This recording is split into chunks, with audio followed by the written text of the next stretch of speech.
Okay. So I chose as the topic of this talk balancing creativity and discipline for a particular reason. And through this, I'll try to explain what Anant does to manage innovation from the viewpoint of someone whom he manages. Okay. A brief introduction to TCS research is often been thought of as a well-kept secret for unintended reasons. We don't want it to be a secret, but somehow it has been fairly under low-key. We've been doing research in computing and related subjects for more than 30, 35 years. And it was set up in Pune initially by JRD. Since then, the original lab has expanded to include other locations. So now we have 7 locations throughout India where we have research labs, Delhi being one of them. And the often dilemma that this research lab struggled with for many years before actually Anand took over was the following, that the traditional view of innovation is that, innovation management is a paradox. You can't really have a process for innovation, and it's sporadic, serendipitous, and it's limited to R&D teams. And in fact, our last speaker just before lunch talked a little bit about this, or one of the speakers just before that innovation is a creativity, it's a spark, etc. And what I think Anant managed to convince us that that is not the case, and innovation has nothing to do with being undisciplined, and certainly has a lot to do with discipline. But at the same time, there is an element of creativity which has to be left undisciplined in some respects. And it's balancing the discipline and the creativity which is the trick. And that's what I hope I can convince you that we've managed to come some way down that road. So our view is that it's not just a nice to have thing that is very creative, fuzzy. It's essential, and you need to have a sort of sustained path for innovation. And the process is very important to harness ideas and build a steady pipeline. And it's also an innovation-wide, sort of an organization-wide process. Right? Now, there are a number of simple challenges that come when you try to balance discipline and creativity. Right? For example, across these 7 locations in India and one in the US, we have 19 labs. They are all geographically distributed. One in the US, as I mentioned. They have research areas which we try to keep them reasonably distinct, but we don't want to sort of put people in pigeonholes so that they can't do X while doing Y. So there will be some amount of overlap. That's one challenge that one has to deal with. So we always have to deal with overlap without stifling people. The second is that we have a very large and, as you probably know, a very successful core business, the leading IT company in the world. And a successful, rapidly growing core business is something which sort of resists change unless the value is very high. A few years ago, we'd say unless something is a $100 million business, don't come to me with R&D. Now, more probably, if something is not a $1 billion business, don't come to us with R&D. So the challenge keeps growing higher and higher as the organization that we are part of gets bigger and bigger and more successful. So to make a real impact and change the sort of decimal point, even slightly, from the business perspective, is a huge challenge. So the questions and answers that we've had to sort of answer is, how to guide and coordinate many different research areas, some of which overlap. And I don't have a chart on this, so sum and substances, you have to encourage collaboration. You cannot force collaboration, and the experience that I've got on the ground is that people collaborate when they have complementary interests, not necessarily when they have overlapping interests. So if you have many people with overlapping interests, no problem. There'll be another set of people with their own overlapping interests. Let pair one from here collaborate with one from this first group. As long as they're complementary, they'll collaborate. And don't worry about the overlaps too much, because they'll find somebody complementary to collaborate with. But how do you drive this collaboration? Well, you have to think of it from a business perspective, not think of it from I am in the computer science terms, say I'm a data mining person, or I'm a speech person, or I'm an X person, or a Y person as the traditional academics speak.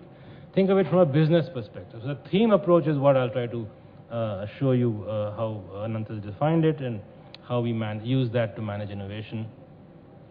The second thing is how do we balance these short-term benefits of doing something which makes an immediate impact to the business versus the long-term implications of something which might be a little more uncertain, but is, if it works out, will derive significant value or create a completely new business. So you have to keep balancing this, and for that we use a technology market map, which I don't have a chart on today, but essentially it's the theories of one of our board members, Clayton Christensen, who's a professor at Harvard, who's written many books, and he talks about derivative innovation, platform innovation, and disruptive innovation. So you have to have a balance so that a lot of innovation is derivative and makes a significant impact to the business, yet we don't lose track of the potentially disruptive innovation which can completely change the game, create a new market, or even disrupt one's own business, and the platform innovation which can open up new markets or make significant advances but not game changes ones to existing technology. And the most important piece probably is how do you drive business value, and how do you get R&D teams to worry about business value, or even should you? Right? And those are very important things, and the model that we've evolved, which I will try to cover, we call it the 4E model, and the 4 E's will become clear in a subsequent chart, is how actually we achieve this, and that's something which some of you might find fairly interesting. And lastly, measurement. Now, R&D people sort of, apart from the papers and their citations, they sort of resist measurement significantly, especially when it comes to business value and things like that. Those are fuzzy measurements, especially if they're not running a business. But reporting is critical, and sort of doing it regularly does help in some sense, because it's not there to, beat somebody on the head that you didn't publish 3 papers last quarter versus 2 papers this quarter, etc. But it's like saying, well, you can measure yourself, you can figure out whether you're doing better or worse. Even if you published less, maybe your quality has gone up. You can measure yourself, and the ability to measure oneself is always useful. So now let me turn to the main point which I'd want to make, I think going back to the previous before lunch speaker which I mentioned, talked about innovation being the spark, the eureka moment, etc. Innovation is not the spark. Innovation has nothing to do with the spark, actually. Innovation is different from invention, and that's what we have sort of significantly learned over the past many years, and we put that in practice. Invention comes out of our research labs, comes out of the ideas that we generate from many of our employees across the social network, and also our external partners, which could be academia or startup companies, etc. They come up with new ideas, sometimes mature, sometimes not that mature. And innovation is essentially taking, hundreds of those ideas, out of which you may have thousands, and deciding what kind of impact to the business they can be. Are they a derivative innovation which affects the current business immediately? Are they a platform innovation which explores new businesses or adjacent technology areas? Or are they disruptive, and can they completely change the game or open up a totally new market? And innovation, essentially, summarizing very briefly, is it taking, the invention, if you let me, sorry, invention is sort of taking money which is thrown at it and getting ideas. And innovation is taking ideas and making money. And very different in many ways, and you really need different kinds of people doing both of these things, and that's what we've learned over the past few years. The second thing we've learned, I think, is that there are 2 ways to describe what we do. One way is from a business perspective. So if you ask some of our customers what we do, hopefully they'll be able to remember some of these things from the many sessions or innovation days that we perform for them. So if our customers are sort of large IT companies, right? So not IT companies, IT departments of large companies, whatever they may do otherwise.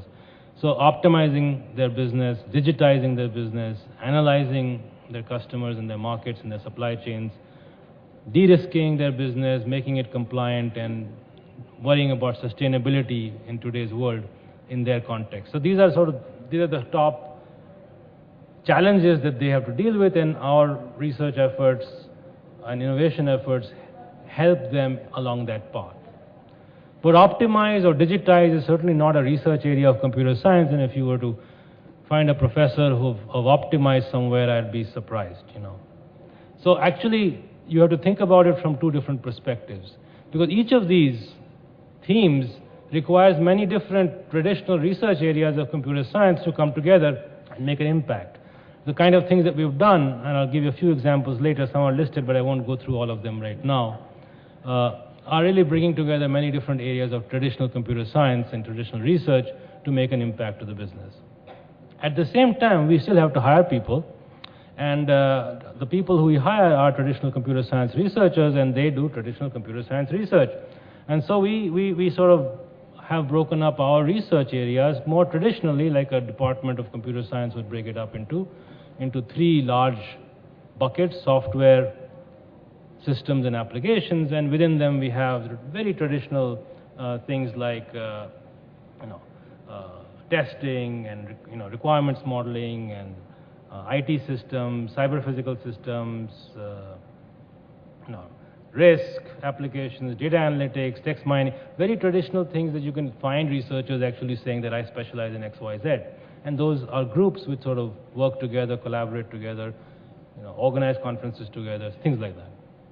And we're advised by a research advisory board of eminent people who are mentioned there, and they tell us whether we're doing great research and who we should be talking to, who we should be hiring, and also tell us when we're doing terrible research, which should not be even thought about because it's been done better before, long back, and we should just forget about it. So it's very important to have that outside in view.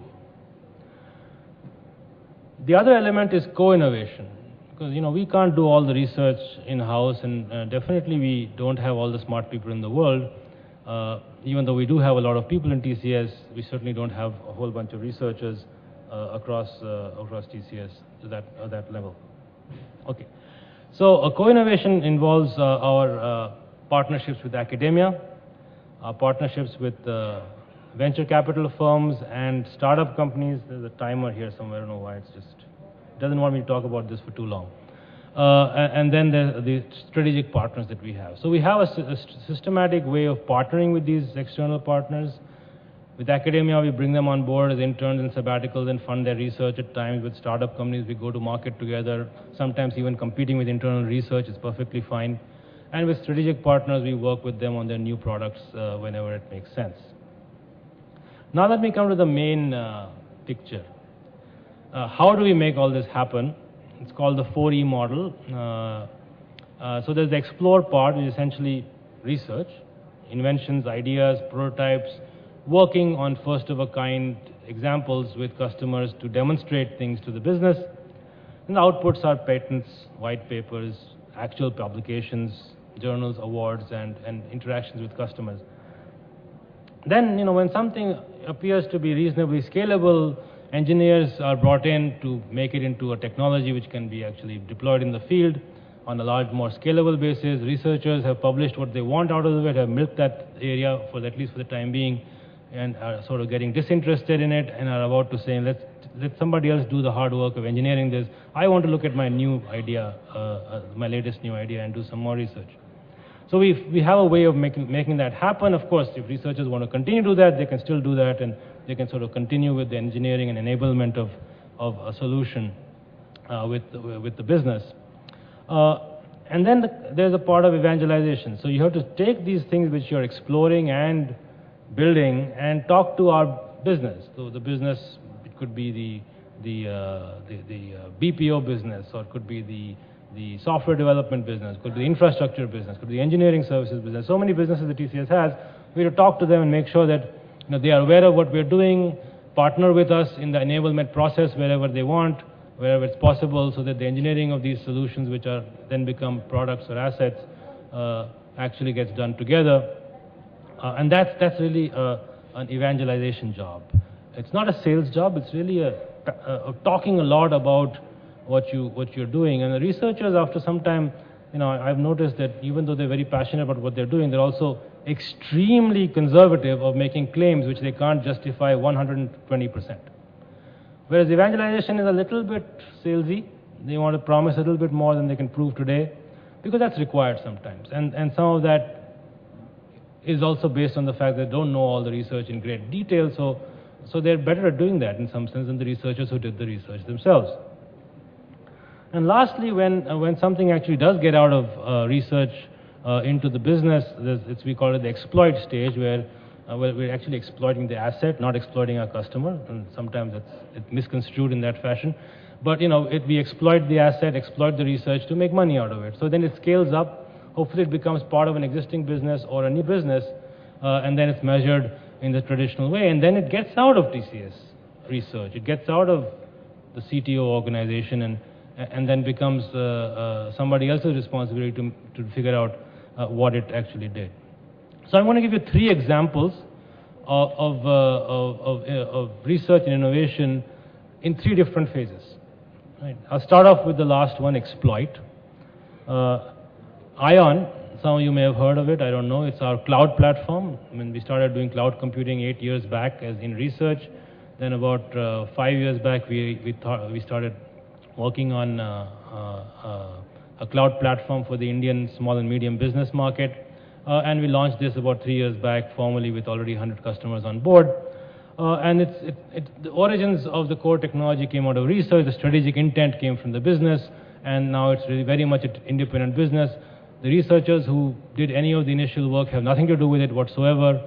The CTO organization also has nothing to do with it. It's just another business unit. We can help it grow further with new research. So it's an example of something well into the exploit stage.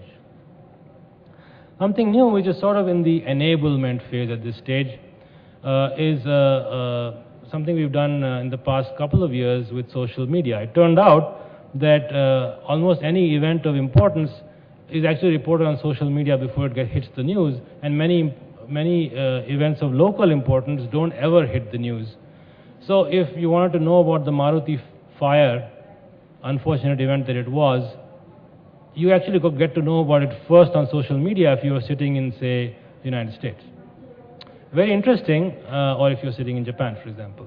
Very interesting if you were Suzuki, right? It turns out that if you, this is very useful for figuring out early warnings of sort of long distance supply chain disruptions. And this come in very useful. Some of our customers already start using it, and this is something which came out of the social media analytics space a few years back. Publications have taken place, and so it's now being enabled as part of the business, part of our big data business unit in some sense. So this was something in the enable stage. I'll talk about something which is also in the enable stage, but it also has a lot more research involved. There's a lot of explore going on. It's called integrated computational materials engineering, and it's sort of to do to materials engineering what CAD has done to design. So typically CAD is a very automated process of manufacture. So from design to manufacture of say a plane or a car, a very automated process. But the same is not true for designing new materials. Because new materials design has to do a lot of simulations, a lot of experiments, a lot of statistics around that. It's still an art in some sense of different types of science coming together. This is an attempt to do CAD for materials. So it's a completely new business idea, and it's something which it's actually a little bit beyond the explore stage. I'm not going to talk about the stuff which is really in explore stage and not been patented, obviously, because I can't talk about it. Last but not least, sorry, did I miss that chart? Yeah. Oh, this was computational materials engineering. Sorry, I didn't show it.